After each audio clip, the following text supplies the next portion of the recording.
I know the Koch brothers. I saw you putting this in the Facebook group that you were sort of summarizing what you had learned. What is the TLDR? So all I know is Koch brothers, super rich old white guys that I think support the conservative party. So what do I need to know besides that?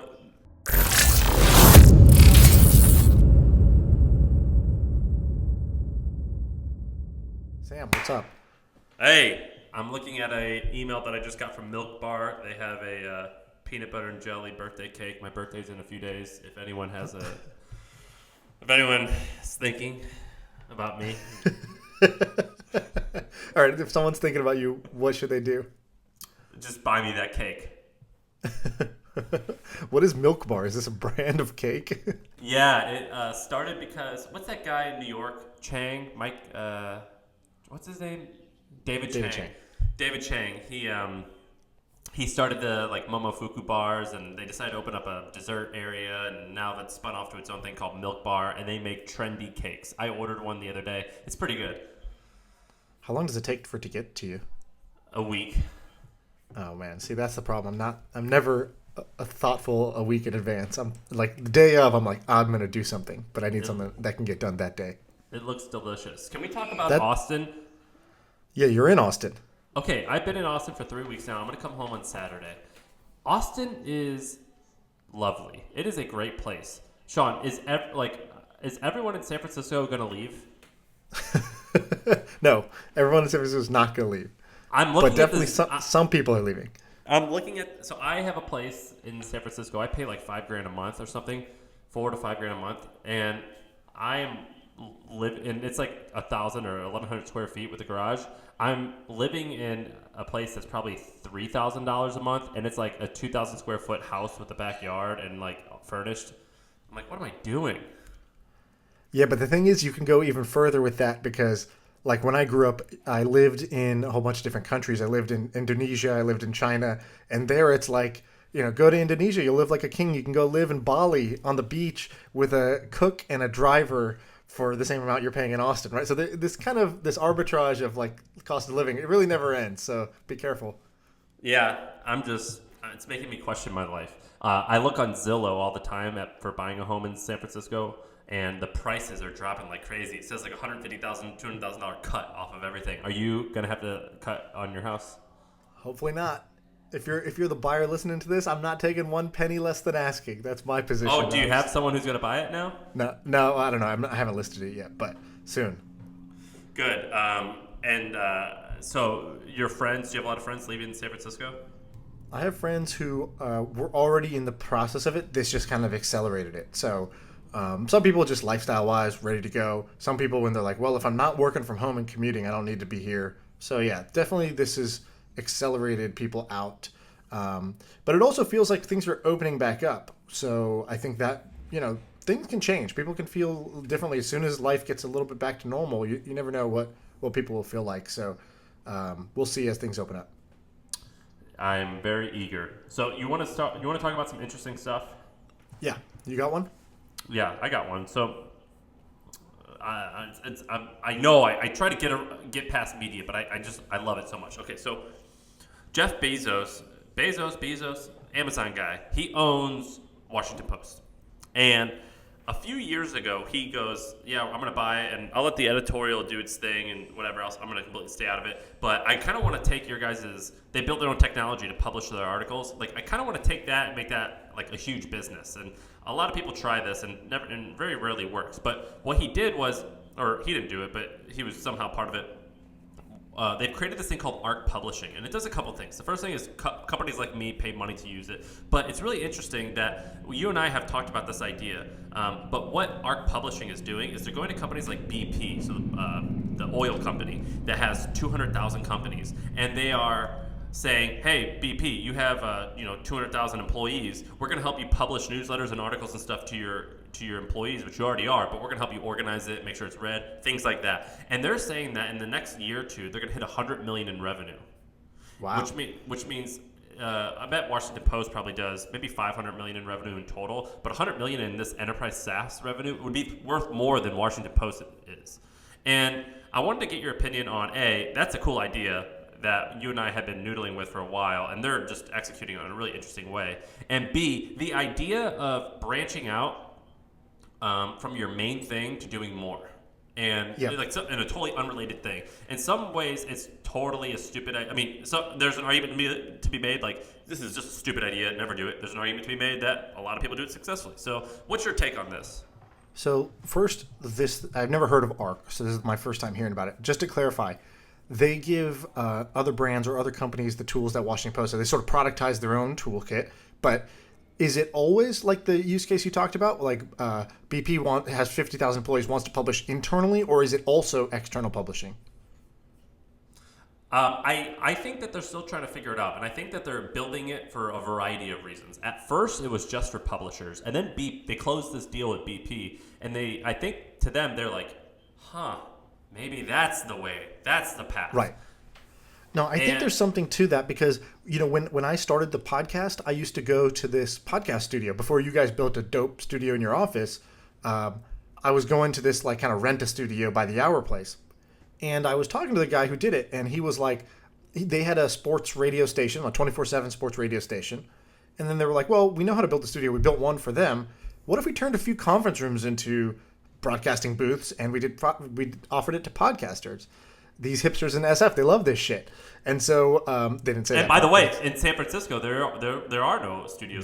They're basically the only one. And trust me, it sucked. Yeah. And so I went there and I was like, hey, can I get 11 a.m. tomorrow? And he's like, no, we're booked up from 11 to 3. I'm like, shit, who else? Who are the podcasters using this? And he was like, oh, this is Facebook. I was like, Facebook? And he's like, yeah, they have an internal podcast that they do for their employees. Because Facebook has, I don't know, tens of thousands of employees, maybe 50,000, I don't know. But they have managers who come in and record a podcast about managing at Facebook, and it gets distributed only internally. And I was like, I never heard of a internal-only podcast that a company was doing. But, of course, makes sense. People want to put out content, training, different things like that, whether it's in text or audio form. That was my first time hearing about these, like, internal publishing systems that I had never really considered. And that is what ARC is trying to do. And like Facebook that has I don't know, what do they have? 20,000 employees, tens of thousands of people. They need to create a lot of this stuff. Like, hey, everyone, so here's how we're addressing this situation. Here's what we're going to say. Here's the words we're using, yada, yada, yada. Or we're quitting this product. Here's why, yada, yada, yada. Right. Here's how to use the internal software, yada, yada, yada. It's a great idea, I think. And you and I had discussed a slight variation of this. But I want the listeners to tweet at me and tell me, and I always hate the idea when people say, like, oh, I can't do this, it already exists. But I just want to know, does this exist? Who is solving this problem? We've talked about a few variations of this, so let's go over them. So this is all in the bubble of the theme of what I'll call I don't want to say internal publishing because that sounds lame as shit, but basically intra-company stuff. So I'll think of a good name in a second. But basically, we talked about all hands software because big companies do all hands for their whole employee base. Also, individual divisions will do all hands for their group. And what you need there is video streaming. You need chat or Q&A.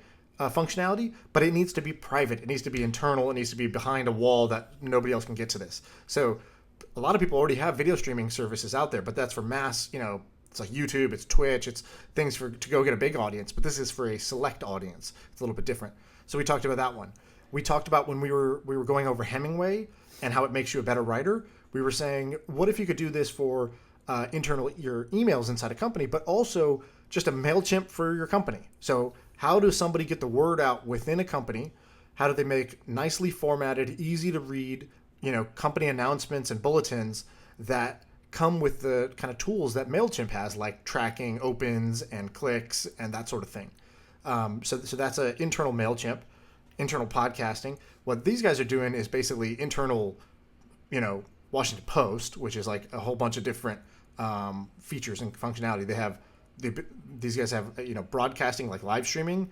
They have blogging. They have. Are you reading the website right now? Yeah, I'm going through their products. They have a huge set of things. Basically everything you would need to make Washington Post. So I think that's just an interesting thing to think about. What if you took the best in class products that people use to publish and broadcast to large audiences and you said, how do companies need this just for internal broadcasting, internal announcements? I remember my brother-in-law, he owns gyms. He owned like 50 gyms. And he was like, yeah, dude, I just need an easy way to mass text all my employees on a text list, the kind of numbers for the day and any key announcements about what we're trying to do. He's like, you'd be surprised. It's really hard to like get this stuff set up and make this a part of the onboarding of my company so that everybody knows like they should join. That's the SMB version, like the small business version, which is also is a good idea. And then the second thing you talked about is, when do you do this? When do you take your eye off your core business and how do you expand into other lines of businesses? I think that's, generically a hard thing and it's a case by case thing. You have plenty of examples where it worked and it becomes a huge business unit. Let's call AWS being the best example of this, where Amazon takes its own sort of server and compute system and services system and makes it available to any company. And now AWS brings in, tens of billions of dollars a year. And so that's like the best case scenario. And then you have probably, hundreds or thousands of other examples that you could come up with where somebody does this, it doesn't take off, it becomes a distraction, et cetera, et cetera. And you guys have considered this too. So how do you guys think about this? Yeah, so when we consider it, everyone says the same thing. They go, well, Amazon did it. Let's just make AWS for them. And I'm like, well, you have to understand that Amazon did it like 10 years into their business when they were 10,000 employees, and throwing 250 people at that problem ain't no thing. And so at my company, it's like, yeah, okay, I could hire a person. Like, I have no problem, a couple people like doing it. But you do need to get like your main thing right first. That said, I struggle with it because I have ADD and I want to do this shit. So it's hard. I don't know like Twitch. I bet Twitch is in the same boat. They're big enough that they can have these same projects, and a lot of the infrastructure that they probably are built on, I bet they had to make a lot of it from scratch. Absolutely. So I don't know. So Twitch is 10 years into the business, and you're right. They invented essentially the best in class, let's say, live video streaming at scale, where you can have 100,000 people all watching one channel with low latency, and it doesn't fall over. And broadcasting around the world. Nobody else really had that problem, so nobody else built a solution. And so you could imagine that Twitch could say, hey, we could make this available to others, and that they could spin it out as its own business unit. And I think that might be a good decision, right? Because you're taking an asset you've already have that you've refined, that's sort of battle tested and brandable, right? Like your sales pitch is, hey, we use this for the biggest live streaming network, out there. But at the same time, it's a distraction, and they wouldn't have done it year 1, 2, or 3. They, could do it at year 10, because at that point, your core is stable. It's not going anywhere. It's not going to die. And so, I always make these analogies, and I don't know if my team really likes it, but I always talk about like, the startup is like a baby.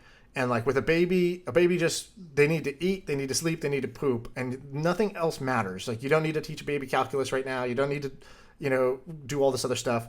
And but as it becomes a teenager or gets ready to go off for college, you don't have to watch it so intently. You don't have to worry about, is it gonna keeping the baby alive every single day. That's the main objective of early stage. But as you get later stage, you don't have to worry about that, which lets you invest. Why don't they like? That's a good analogy. Why don't they like it? I think it's because I'm always like, right now we just got to keep the baby alive, and it's just like sort of a darker way of talking about it. But like I did this with one of our companies in the Idea Lab. I was like, we had one company that was already mature, it was already profitable, making millions of dollars, and then we had this other project that was totally unproven. And so anytime you had to decide, where do I spend an hour, it always seemed like a good idea to spend it on the thing that's making millions in profit, never to spend it on this super speculative thing. But if we did that, we would have never invested in the new thing. And so I made a decision. I said, hey, we can't have the baby and the teenager in the same room, because they have totally different needs. They need different type of care. And, one will always look feeble and weak compared to the other, but that one that's feeble and weak today has the most growth potential. And so we need to be investing in that too. And so let's split these two companies up and let's spin them out.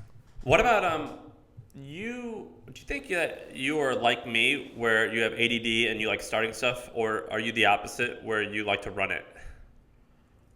I have ADD in the sense that I'm attracted to doing a new thing. I'm attracted to new strategies, new ideas. But the second part of your question was, do you like to run it or not run it? Of course, in my ideal world, I don't have to run it. Somebody else runs it, takes the idea to fruition, and I get to own the whole thing. But in reality, I found that that is much harder to implement. Doesn't mean it's impossible, but much harder to implement. Yeah, this is an interesting discussion. I was reading about Cokeland, about the Koch brothers. You know what that is? I know the Koch brothers. I saw you putting this in the Facebook group that you were sort of summarizing what you had learned. What is the TLDR? So all I know is Koch brothers, super rich old white guys that I think support the conservative party. So what do I need to know besides that? So everything that you've just said is a stereotype about them that 99% of people think is about them. And the reason I wanted to read the book about them was it was just interesting. But what I learned is they're far more rich than that, not in terms of money, but they're a much richer character. They kind of get pegged. Now, I'm not saying that they don't do evil stuff. But they get pegged as these old white guys who control the conservative party. In reality, they're quite libertarian, and they actually give money to all types of charities. I mean, they give a lot of money to gay rights organizations because one of the brothers is gay. They give a lot of money to prison reform because they don't want people to. They think the criminal justice system is screwed up, and they're very principled. And it just so happens that the Republicans definitely do a lot of the stuff that they want to give money to, but they go across the board. The way that they got started was the father started an oil company, and that oil company was somewhat successful. Like it was making $30 million a year in today's dollar in profit. So like successful, very successful. But the 31-year-old brother, Charles, took it over when the father died and turned it into the largest privately owned business in America. And so he took something that did $30 million a year in profit to now probably like $10 billion a year in profit. And he got out of oil? What did they do with? So what they did was they took their $30 million. They owned an oil refinery, and they did a combination of things, including. So the thing about oil is it goes through this tower, and oil turns into gasoline. But then the leftover stuff turns into kerosene, and then the leftover stuff turns into Vaseline, and the leftover stuff turns into propane. And so they just started like selling all the leftover stuff, and they took those profits and then bought different companies. So they, Bounty paper towels, they make those. A lot of the paper that newspapers printed on, they make that. A lot of, it's called, what's that? Gore-Tex? Is it called Gore-Tex? It's like a, and Lucra, is it Lucra? That's the material that Nike makes shoes out of that's really strong. It's like that plastic. They make that. So they just make stuff that originally started as oil, but now it expands, but it's still like making stuff. And their operations are basically this, like, let's just like start or buy a ton of stuff. And it all started with one thing. And that's kind of one of the reasons why I'm interested in this topic. I like that a lot. A, that was just a great description. And B, that totally changes my, expands the stereotype I had of the Koch brothers in my head. I never bothered to sort of look under the hood and be like, what is this? How did they get rich? Are they really just the sort of evil manipulators of the conservative party type of thing? Or is there more depth to it? So that's kind of interesting. I'm not saying that they're... I don't think they are evil. I think that they do some things that... Some of the things they do, a lot of people, particularly liberal people, strongly disagree with. But in my core, I don't think they're evil.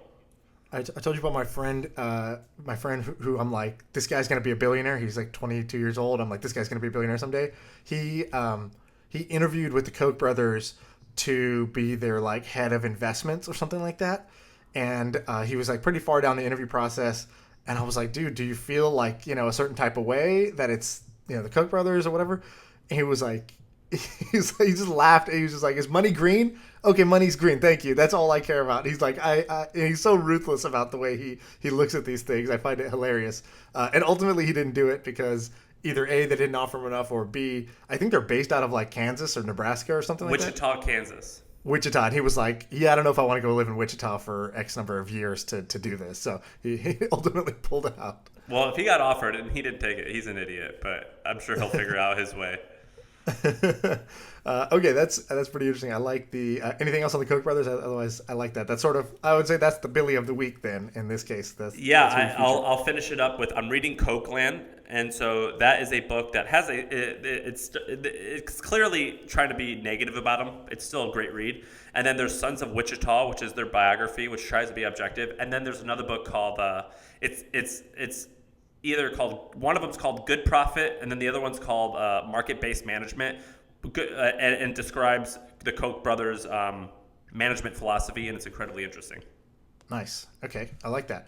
Yeah, I just started reading a lot more recently, and it's like the best decision I made, which sounds like stupid. It's not even like worth talking about, but the reality is, there's probably a lot of people like me who like to read, go through these phases where you like intensely read and then like don't read anything for 2 years. And if you're that person, like just do it. Go back to the reading thing. It's great. I just did it and I don't regret it at all. I'm reading this thing called The Happy Body, which is like really interesting. It's about these guys who study weightlifters. They basically are like, what should you strive for with fitness? And they're like, well, you should strive for these like 3 or 4 things that, you don't want to be a bodybuilder where you're just strong, but you're slow and you're inflexible. You don't want to be a baby where you're super flexible, but you're weak.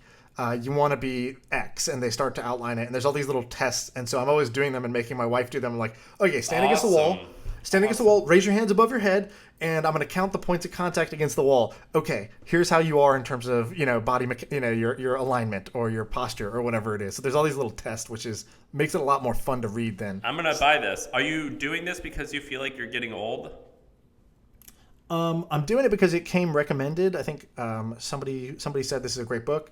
And then the other thing is I basically believe that everything that the sort of common knowledge about food and fitness is just so like confusing and bullshit and like contradicts itself so frequently that I'm looking for better like source material, like not sell me a fad diet or a new P90X. This book reads almost like a textbook. And I find that a lot more appealing because I don't feel like I'm being sold to some program or some, diet and products and shit like that. So that's Great. why I'm buying it. I'm getting it. I'm going to read it, and we will have a book. All right, I got 2 ideas for you that are both based on Zoom. Actually, I have a better idea. Let me go to the better idea first. Okay, so did you see today Snapchat did they did their developer conference thing? Yeah, and tell me about that thing that they introduced. So they introduced a few things, and they were like, "Hey, last time we introduced games, and games are doing great." And they were just kind of hyping up games to get more people to build mini games on Snapchat. But they introduced other things called minis, and minis is actually, I think, a bigger move by them. So minis are basically mini applications built into Snapchat. What they're doing is they're copying WeChat, which is the big messaging app in China. WeChat has like 1 million little apps built in, like, oh, you need to pay your bills? You just do it through WeChat. And how do you do that? Well, there's this little mini website that the utility company makes that'll just pop up in your WeChat and you hit pay and it's paid. Or you want to do this, you want to buy movie tickets together. You do it within WeChat. Like, we don't do that in iMessage. We don't do that in Facebook Messenger, but that's what all these companies would love to. They'd love to be WeChat here in the States. So Snapchat's taking a big stab at doing that, and they announced for example, one of the minis is Headspace, so you can do sort of a quick meditation with anybody else on like one of your friends from Snapchat. They did a movie ticket buying thing. They did, so they did several of these. And What's so the stock at? I don't know how the stock's doing, but what's interesting here is that Snapchat's sort of in a position where they have to become a platform to compete because Facebook and Instagram have sort of just declared like, we took your mojo already, and if you come out with some new great mojo, like, guess what? Evan Spiegel, you're the head of product at Facebook actually. Whatever you come up with, we're going to put in our apps as soon as humanly possible. So their only strategy, they have basically 2 core strategies. One is maybe they can create Snap glasses, these like AR glasses, and they can just sort of get off the cell phone game and get into the glasses game before anybody else. So that would be like what's it called? A Snap Mini website? What do you call that? They call them Snap Minis, and what they are little mini websites that can pop up and be little like utility things to do inside Snapchat besides message each other. Now, The second thing is becoming a platform, because Facebook and Instagram don't do a great job of letting other companies build shit on top of them. People distrust those companies. They've built apps on top of Facebook and Messenger before and gotten screwed.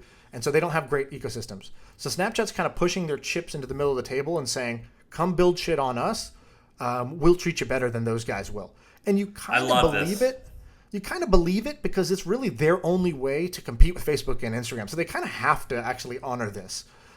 So anyways, a quick idea. So in general, I think that being early to these platforms and these app ecosystems is a good thing. There's been several SnapKit apps that have been like number 1 and number 2 on the App Store, so they've gotten a shit ton of distribution from it. What's a SnapKit app? SnapKit is basically the tool set that Snapchat gives you to build stuff. So it's like, okay, SnapKit will say, you want to access their Bitmoji. Cool. SnapKit lets you just type one line and you get their Bitmoji character you can do stuff with. SnapKit lets you use their whole camera with all their lenses. I'm doing this course with Goggin, and a lot of the things we talk about are inflections. So what are inflections? And there's a variety of styles of inflections. There's technology inflections, which is like basically like, oh my God, the internet is now in everyone's house. That is an inflection. There's an opportunity there. Or a belief inflection is like, wow, people really don't trust the media. What can we build to help? Or people are afraid to be in groups of thousands of people. How can we fix that? What we are seeing right now is a technology inflection or a platform inflection. It's platform inflection, yes. And this is it. This is like when Pandora, the music company, Tim told me that the company was around for 3 years and it was doing horrible. And he said they heard about the Apple Store. For some reason, Steve Jobs reached out to them and said, "You guys might be a good place to put your shit here." And once that happened, he goes, and this, I don't know if it will be, but this is potentially one of those. Yeah, these are asymmetric bets. Sure, maybe most of the time these platforms either don't work out or there's nothing cool to build, and you'll waste a month of your time. Or you might catch a wave early and you might get to the top. So for example, the very first episode of this whole podcast chain is with Sully. And Sully talks about he was working at Microsoft, and then he realizes he wants to quit and go start a company. He quits. He moves back home with his parents for like 2 weeks. And in the first 2 weeks, he's kind of bored. And the day he quit, basically, Facebook did their developer conference and said, "Hey, we're making Facebook platform. Anyone can build an app on Facebook now." So he goes home and he's like, "All right, I don't know if this is gonna be a business. I don't think so." But he's like, "I just need to start programming again just to get my get the rust off." And so he builds a Facebook app that was stupid. It was like a superlatives app, like which of your friends is most likely to end up in jail or whatever. Boom, goes viral. He ends up with tens of millions of users, and that changed the trajectory of his life, where Silicon Valley starts calling him, and Naval flies him out to San Francisco and wants to invest in him and shit like that. So he took a bet on the sort of day the platform launched. If I'm a board developer today, or I'm somebody who's got the ability to code and a weekend, I would be building something on top of SnapKit. The thing I would build is actually, so I think what's hard is when you want to build something that gets the user to leave Snapchat and come to your app. So you kind of have to build something that can actually do, the whole experience should just be on Snapchat, and it should not compete with what Snapchat does. So here's the idea. Okay. I call it Cameo Kit. So basically, I think you could build the app Cameo on top of Snapchat. So you would basically, the Cameo Kit would just say, cool, I want to buy a Snapchat from one of these celebrities, and I'll pay you right here through Snapchat, and then I want to send it either to myself or to my friend on my Snapchat list. So basically, imagine it's your birthday coming up, right? When's your birthday? It's in a few days? Yeah, you actually bought me a Cameo. You had Gilbert Gottfried call me a dickhead. Right, so I did that last year, but this year I could do it through Cameo Kit, a little new invention of mine. So basically, I would go in Snapchat, I would open it up, I would see a list of influencers that have Snapchat, which is like every celebrity in the world. I would request a video, and I'd pay right there. And then you would receive a Snapchat from either from me or from them in your inbox. And the whole Cameo experience could be built on top of Snapchat without having to have separate websites, separate apps, all that stuff. And you can compete with Cameo very quickly. So I think that's a very simple idea that could monetize on top of SnapKit. What else? What are other ideas that can monetize it? I think that you... I'm sure a lot of people have spotted this, but you're the one who told me about it, so I'll attribute the genius to you. I think that's a great idea. this is a good spot by you. What else? Which one? That one just now? Yeah. So besides Cameo Kit, cool idea. So here's another one. So here's an idea. Well, what you said about paying your bills is great, like your utilities and like roommate stuff. Right. Yeah. Pay your rent, I think, is an easy one because younger people who split rent, they could use Snapchat or Snap Cash to just do it, and so that's kind of interesting. I don't know exactly how much that's integrated, but that could be a problem that you solve. I think that you could, if you're a food delivery company, you should probably get on this because one of the little fun things I've been doing, another birthday thing instead of Cameos, somebody on my birthday just sent me food via Postmates because they know where I live, and so they just ordered me food and just showed up at my door, and it just said, like, this is from this person. And I was like, oh, that was great. That's like a $20 gift that is awesome and took them no effort. And so that's my new hack. I just send people Postmates just for fun as gifts. And so I think you could do something like that. But here's another one. I saw a company that's called Moonshot. Very, very fun company idea. What they did was they were like, hey, everybody's working from home, which is cool and convenient in some ways, but the one thing you really miss is the sort of camaraderie and interaction with your coworkers. And what tell the readers or listeners and me, what can I Google to find that? Because I just searched Moonshot and I don't see it. Search Moonshot Escape Room. So what Moonshot is, it's a virtual escape room that happens over Zoom. So it costs, I think it's like $300 to do the experience, but it's great. That as a team building cost is nothing. Companies will easily pay for that for groups of 10 to 12 employees to get together and do something. And so I do escape rooms all the time with my team. I think it's a really fun way to go out and do something. And so this is done all through Zoom. They built the whole experience digitally, and I'm like, oh, this is really smart because escape rooms are actually pretty good businesses in general, but this takes out the one biggest cost of escape rooms, which is like the rent and the human being you need to like facilitate a whole escape room. Doing this on top of Zoom is a really smart idea in my opinion. This is great. I don't know if that could ever be huge, but it could be good. I'm looking at it now. It's what's Reason? Is that the company who owns it? I have no idea. How did you find this? This was on Product Hunt, and then it got shared because, again, this was sort of remarkable. People hadn't seen something like this, so people started sharing it. It went kind of viral. Yeah, okay. I'm into it. So here's another one. In the last 3 months that we've been sheltered in place, how many Zoom birthdays have you attended? None. Have you? None? What? Oh my God, I've had to do 5 of these things, including my own. Dude, oh my God, Shaan, did I miss what was your birthday? My birthday's back in April, but basically. Oh wait, I didn't give you anything. I'm sorry. It's all good. Don't worry about it. But in fact, I usually hate my birthday because I hate, believe it or not, even though I have a podcast and I like plaster my face everywhere in the cover art, I actually hate when the attention is on me and it's like this forced fun thing. So I was actually happy to skip my birthday, but over this quarantine period, I've been to so many Zoom birthday parties because people can't celebrate through the normal means. Now, I don't think this is going to last very long. You just have more friends than I do. Yeah, well, that's what I do. But I don't know. I don't think this will last very long. But if you could find some way to do celebrations over Zoom, if you could find a way to make I have birthday one. Party. My coworker's getting married on Saturday. They're Twitch streaming. I don't know, what do you call the word? They're streaming it on Twitch. The wedding. Oh, nice. Okay, that's pretty good. Yeah. So I don't know how long some of these last. I think the Cameo on top of Snapchat, and I think the escape room over Zoom, I think that's more here to stay. I don't think the birthday stuff will last very long, but I like the idea of building stuff on top of Zoom and on top of Snapchat, especially now that people are celebrating occasions and looking for ways to socialize remotely. I would do rent payment easy. No, that's the first thing I would focus on. Great idea. That's a good one. You want to do one or two more? Sure. You got one, or you want me to do a different? Yeah, I had one. Let me. Oh wait, no. I did the Koch family and the Arc Publishing kind of in one. It kind of fell into each other.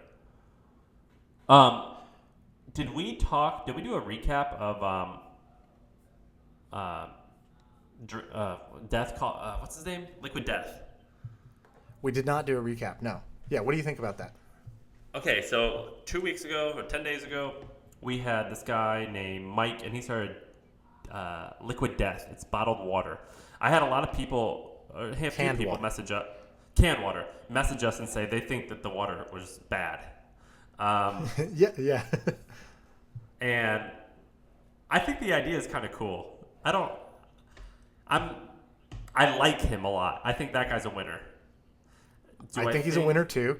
And I went into the thing being like, I think this idea is kind of dumb. We had talked about it before. It was kind of dumb. And I came out of it being like, maybe I should hit this guy up to see if I can invest in this company. And the reason why is sometimes it really just is that simple. So he's taking a mass product, like bottled water or canned water is a mass product. Water is the, like, the definition of a mass consumption product. Then the second thing is, if you just did anything different in the water space and it latches on with any small percentage of that population, you're going to have a meaningful business. And I think he's doing something very different compared to how the other brands are approaching it. And I really do think this is going to be a successful company, especially once I met the guy and I was like, oh, this guy's a winner and he understands what this is and what it isn't. And that makes sense to me. Yeah, I would like to see how he operates. He's the type of guy who I would be a little bit nervous. I would want to get to know him more because he seems like a guy that is a little reckless, and that can be both good and bad. And that's a good call because he was talking about the previous company he built, the brandy company that he built, and I think he's a great starter. And he saw the opportunity. He starts it. He has a vision for the brand and what the culture wants. Now, in terms of the blocking and tackling that it takes to just operate for like 7 years straight, probably not the best. In that other company, he was kind of vague about it. He's like, I parted ways with those guys. It's all good terms. I still have my shares. But basically, it was like, okay, thanks for the creativity, bud. We'll take it from here. It seemed like it was kind of that. I could totally see that happening again with Liquid Death. A person I admire once wrote that being artistic is the exact opposite of making money, or basically artists and capitalists are the opposite. And right. I haven't decided if I fully agree with that, but I'd say I'm closer to agreeing with it than I am not agreeing with it, and that artists are the opposite. And that doesn't mean they're good or bad. I think a lot of art, who gives a fuck about the money? It's great because it's interesting. I don't care if it's expensive. And sometimes when people are artistic, I think, okay, you're cool. I don't think that you can make a P&L, run a company that has to make and save money. Right. Yeah, I think that's probably true that, if you have an extreme strength in one area, you probably don't have the extreme strength in the exact opposite sort of skill set area. What I hope for is you have to be just good enough to be dangerous in the other area. So okay, you're super creative and you can build brands. Do you have just enough of the operational know-how and discipline to execute on this? Sophia Amoroso, when she was on, she was like, she's clearly a great brand builder. She did it with Nasty Gal. She did it with, I think, Girl Boss. Is that what it's called? Yeah, Girl Boss. Well, she's a marketer. She's definitely a marketer. And she did, I think it's a little more than marketing in the sense that it is marketing, but I guess it's like to identify what's in the soul of the customer and then be able to build a product or brand that taps into that. And so I think she was doing a great job of that. I think this guy Mike is doing a great job of that. With Nasty Gal, she didn't manage the other side of it, and the train went off the cliff. And so you have to know enough of that, or you have to hire people that complement it in that way. And if anybody wants to read something about this, I just read this blog post that was called Pioneers, Settlers, and Town Planners or something like that. And it basically talks about in any given company, you have three types of people. You have the pioneers who are going to, they want to go breach new land. They want to be the first ones there and live off of, what they can hunt, they can kill, and they keep. And then you have sort of the settlers who follow in right after, and they start to set up, the very basic systems for life to continue. and they're not just looking for the next thing like the pioneers are. And then you have the town planners that can organize like at large scale systems. And so none is good and bad or cool and not cool. It's just a matter of like knowing who you are or knowing where you're at as a company, and then making sure you have the right type of person leading based on what's needed. If you need innovation, you need a pioneer. If you need operations, you need more of a town planner. Coincidentally, I read this article today called Managers, the difference between managing and leading. And the idea was like people who are leaders are great in chaos, and they're like very comfortable with chaos. They're very comfortable with ambiguity, and that's important. And people who are managers are all about creating something sustainable that can operate each and every day effectively. And I'm for sure the leader, for sure not the manager. And so I actually read something like that today. So we're similar. Yeah, right on. Okay, a couple other quick things that are kind of interesting. So I want to get your opinion on this. Just give me a dumb or awesome. The website's called HumanIPO.app. These guys are doing a very fancy branding around an old idea. So what it does is I can go do a human IPO.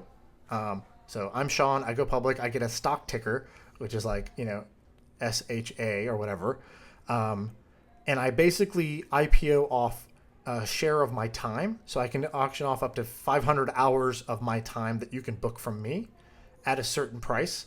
And then if people think, hey, this Shaan guy, he's on the way up. His time is going to be more valuable in the future. I'm going to buy a unit of this guy's time. I can either hold it and trade it later at a higher price, or I guess use it to like book an hour of my time. So this is the core idea. I'm on the website now. It's incredibly interesting. Tell me what you think of it. For sure interesting.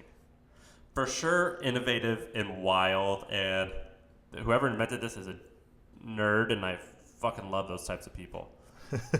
Logistically, I just don't think it makes sense because, so I can buy Brian's time. Well, so if it was, I'm looking at their site now. I don't understand why they call it like they're really just rebranding, just like expert networks and consulting. Like it's just like, dude, just let me have your time for. So yeah, I think like they Clarity FM. It's the same thing. Definitely cool. Highly unlikely to work. Right. That's what I think. I think this is like an art project that's neat. This is, I don't know. How did you find this? I saw it on, I think, Product Hunt, and I was like, yeah, I've been following, I think I talked about this on one of the previous things. I've been following these personal ICOs, personal coins that people are creating in the crypto world. This is not crypto, but it's the same idea. And I think it sort of has the same pros and cons. I think it's like kind of exciting in a way to like bet on people.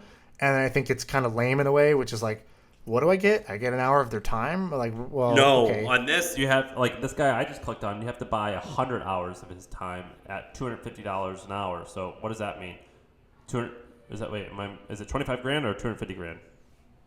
I didn't hear exactly what you said, but you have to buy 100 hours from him at $250. So that's 25 grand. 25 grand. Yeah.